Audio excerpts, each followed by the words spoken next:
Hi guys, welcome to Pakistani family तो reaction. यार मेरा नाम वजाहत है मेरा नाम यार भाई साहब। इस टाइम इजरायली मोसाद भारत पहुंच गई और उसने रॉ के साथ मिलकर पाकिस्तान पर बड़े एक्शन को सीक्रेट प्लान बना ली। मोसाद पहुंच चुका है। अबे मोसाद भारत पहुंच ओ चुका है। लाला रा के साथ मिलके अबे रॉ टॉप 3 में आती है हाँ। और मोसाद तो दुनिया की नंबर 1 है भाई ये साहब। क्या हमारा कर क्या दिया होगा? हुआ इंडिया ने? दोनों भाई साहब दुनिया की टॉप एजेंसियां मिल चुकी हैं इस टाइम। वॉच करते हैं भाई, देखते हैं ये क्या भाई साहब एक्शन ले रहे हैं दोनों मिलकर पाकिस्तान पर। कौन करते स्टार्ट। पाकिस्तान पर इस बार इतिहास का सबसे बड़ा एक्शन लेगा भारत। रातों रात इजराइल की मोसाद पहुंची भारत की रॉ के साथ कर रही मीटिंग। इधर जयपुर एयरपोर्ट पर पहुंचा इजराइल का सबसे खुफिया सैन्य विमान। पाकिस्तान की सेना कांप उठी। क्या भारत और इजराइल मिलकर करेंगे कोई मिशन? भारत इस बार कुछ ऐसा धमाका करने जा रहा है कि पड़ोसी मुल्क की नींद उड़ जाएगी। मोदी सरकार और हमारी शक्तिशाली सेनाएं दिन रात एक करके ऐसा इंतजाम कर रही हैं कि पाकिस्तान की हुकूमत और उनकी फौज में खलबली मच गई है। वो डर के मारे कांप रहे हैं क्योंकि भारत ने उनके खिलाफ ऐसे फैसले लिए हैं जो इतिहास में सुनहरे अक्षरों में लिखे जाएंगे।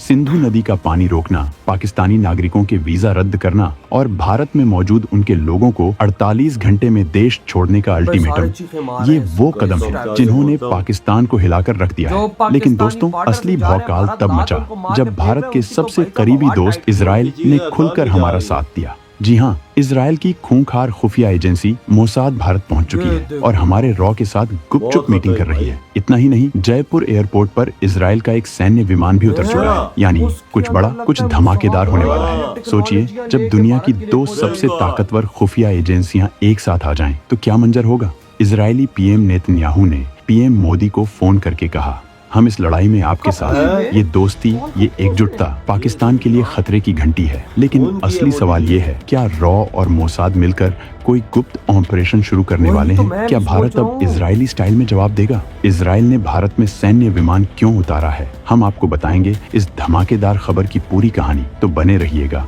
और कमेंट में अपने विचार जरूर शेयर कीजिएगा। भारत के फैसले से हिल उठा पाकिस्तान। सिंधु नदी के पानी पर भारत ने लगाए ब्रेक। उधर इजराइल और अमेरिका के सैन्य विमान पहुंचे भारत। अब आते हैं उस फैसले पर जिसने पाकिस्तान की नींद हराम कर दी। भारत ने सिंधु जल संधि पर ऐसा सख्त रुख अपनाया कि पड़ोसी मुल्क में हाहाकार मच गया।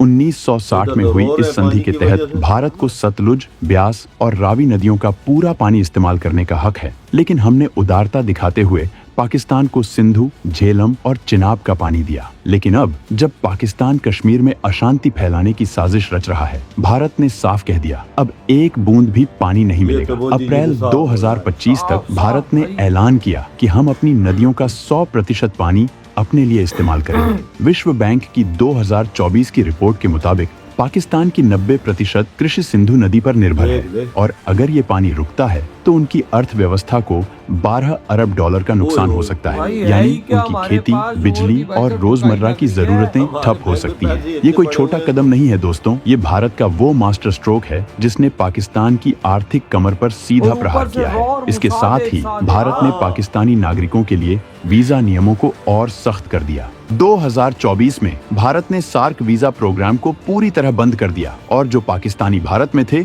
उन्हें 48 घंटे में देश छोड़ने का आदेश दिया गया। विदेश मंत्रालय के ताजा आंकड़ों के अनुसार पिछले 5 साल में भारत ने पाकिस्तानी नागरिकों को दिए जाने वाले वीजा में 70% की कटौती की है। ये कदम पाकिस्तान को दुनिया में अलग थलग करने की रणनीति का हिस्सा है। जवाब में पाकिस्तान ने भारतीय उड़ानों के लिए अपना हवाई क्षेत्र बंद कर दिया, लेकिन भारत ने भी पलटवार किया। भारतीय वायुसेना ने आक्रमण नाम का एक भव्य युद्ध अभ्यास शुरू किया जिसमें राफेल, सुखोई और तेजस जैसे लड़ाकू विमान शामिल थे। ठीक उसी वक्त इजराइल और अमेरिका के F-35 stealth fighter jet Bharat में देखे गए। रक्षा विशेषज्ञों का कहना है कि ये कोई संयोग नहीं बल्कि भारत, इजराइल और अमेरिका का खुला शक्ति प्रदर्शन था। ये वो संदेश था जो पाकिस्तान को साफ बता रहा था, हम हर मोर्चे पर तैयार हैं। इजराइल की मोसाद और भारत की रॉ करेंगे बड़ा मिशन।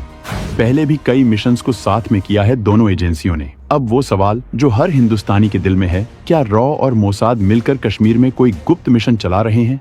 दोस्तों, भारत और इजराइल की दोस्ती दशकों पुरानी है। 1992 में दोनों देशों ने पूर्ण कूटनीतिक संबंध बनाए। और तब से रक्षा और खुफिया सहयोग लगातार में मजबूत क्या हुआ है। पहुंचा था? कारगिल युद्ध में इसराइल ने भारत को ड्रोन और हथियार मुहैया कराए थे। Stockholm International Peace Research Institute (SIPRI) की 2024 की रिपोर्ट के मुताबिक भारत ने इसराइल से $3 अरब के रक्षा सौदे किए हैं, जिनमें Barak 8 missile system, Heron drone और स्पाइक मिसाइल शामिल हैं। लेकिन इस बार कहानी सिर्फ हथियारों की नहीं है। खबरें हैं कि मोसाद के कुछ चुनिंदा एजेंट भारत पहुंचे हैं और रॉ के साथ मिलकर वो कश्मीर में चल रही गतिविधियों पर नजर रख रहे हैं। मोसाद की ताकत से पूरी दुनिया वाकिफ है। इसराइल की तकनीक जैसे हेरॉन ड्रोन, जो 450 किलोमीटर की रेंज में हर हरकत पर नजर रख सकता है, भारत के लिए गेम चेंजर हो सकती है। अगर रॉ और मोसाद मिलकर काम कर रहे हैं तो ये मिशन सिर्फ कश्मीर तक सीमित नहीं रहेगा। उन ठिकानों पर भी नजर होगी जहां से साजिशें रची जाती हैं। अब बात भारत और इसराइल के सैन्य सहयोग की,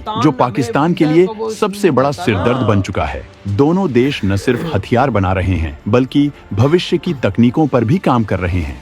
2024 में भारत और इसराइल ने साइबर सिक्योरिटी और आर्टिफिशियल इंटेलिजेंस पर $500 मिलियन का जॉइंट प्रोजेक्ट शुरू किया। बराक 8 मिसाइल सिस्टम, जो 100 किलोमीटर की रेंज में दुश्मन की मिसाइलों को हवा में ही नष्ट कर सकता है, दोनों देशों की साझेदारी का नमूना है। भारत अब इसराइल के साथ मिलकर दृष्टि 10 स्टार लाइनर ड्रोन बना रहा है, जो 36 घंटे तक हवा में रह सकता है। ये ड्रोन न सिर्फ जासूसी करेगा, बल्कि जरूरत पड़ने पर सटीक कार्रवाई भी कर सकता है।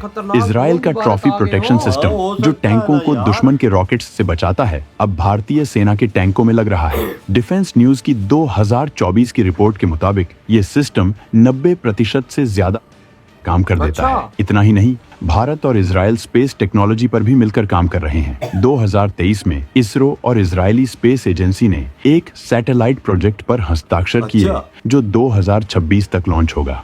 ये सैटेलाइट सीमा पर हर गतिविधि को रियल टाइम में ट्रैक करेगा। पाकिस्तान के लिए ये इसलिए खतरनाक है क्योंकि भारत अब सिर्फ रक्षा नहीं कर रहा, बल्कि पहले कार्रवाई करने की रणनीति पर काम कर रहा है। इसराइल का मॉडल, जिसमें साजिशकर्ताओं को उनके ठिकानों पर निशाना बनाया जाता है, भारत के लिए प्रेरणा बन सकता है। उदाहरण के लिए, इसराइल ने 2008 में सीरिया के एक संदिग्ध ठिकाने पर सटीक कार्रवाई की थी। अगर भारत भी ऐसी रणनीति अपनाता है तो पाकिस्तान के उन ठिकानों को बचना मुश्किल होगा जहां से अशांति की साजिशें रची जाती हैं। अब आखिरी सवाल, क्या भारत इजरायली अंदाज में जवाब देगा? दोस्तों, संकेत साफ हैं। गृह मंत्री अमित शाह ने श्रीनगर में हाई लेवल मीटिंग की और सेना को हर संदिग्ध को पकड़ने की खुली छूट दी गई। गृह मंत्रालय के 2025 के आंकड़ों के अनुसार कश्मीर में 200 से ज्यादा बुलडोजर ऑपरेशन चलाए गए, जिनमें साजिशकर्ताओं के समर्थकों के अवैध निर्माण ढाए गए। ये इजरायली मॉडल से प्रेरित है, जहां गलत काम करने वालों को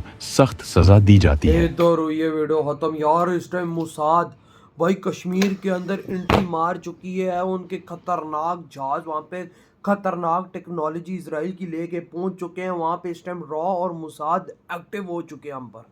मतलब एक तरफ हमारा भाई साहब PM भाई बोल रहा है कि भारत को कि हम भाई आपसे भिड़ नहीं सक रहे, भाई साहब आपको जो करना करो, हम आपके आगे सरेंडर कर रहे हैं। और उधर से रॉ और मोसाद एक्टिव हो गई है। भारतीय प्राइम मिनिस्टर ने बोल दिया है, तुम सरेंडर करते हो तो करो, तुम्हारी गर्दनें उड़ा के हम रख देंगे भाई, हम तुम पे वार करेंगे। ये यार रॉ और मोसाद जो आ गया, हम क्या करेंगे भैया? इनके सामने कोई टेक सकता है भाई यार। मोसाद ने भाई साहब वहां पर भाई साहब क्या नाम है उसका, अपना अमास को मिट्टी में मरने के बराबर की जगह नहीं दी। तो सोचो वो रॉ भी कितनी खतरनाक है।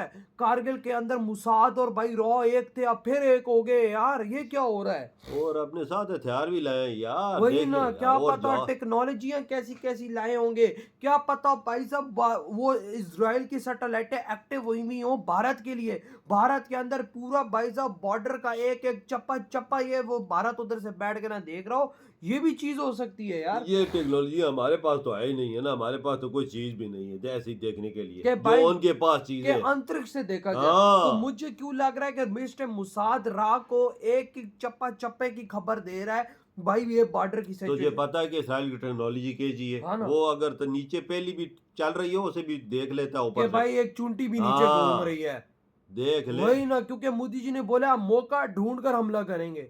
तो लगता है कि रॉ और मुसाद मौका देख रहे हैं हाँ कि उनको मौका कहाँ से मिले। सादाग राफेल और तेजस क्या उधर कर रहे हैं और यार भाई वहां बॉर्डर पे पे। सुनने में आया अमेरिका का F-35 देखने को मिला है। हाँ भाई साहब आप ये चीज सोचो, दुनिया में खलबली मच भाई ये चुकी है कि भाई इस टाइम भारत भाई साहब फुल एक्टिव है। ये मतलब इसका भारत मतलब को अब अमेरिका जैसा देश भी नहीं रोक पाएगा। हाँ इसका मतलब ये कि इसराइल साथ अमेरिका भी शामिल हो गया है जंग में, और देख भाई रहे। मुसाद और रात ऑलरेडी को कर हाँ रहे हैं पहुंचे भाई। हुए हैं, हर चीज कर रहे हैं वजह वही ना, तो भाई आपके क्या थॉट है, इधर ही वीडियो तुम कर दे तो तो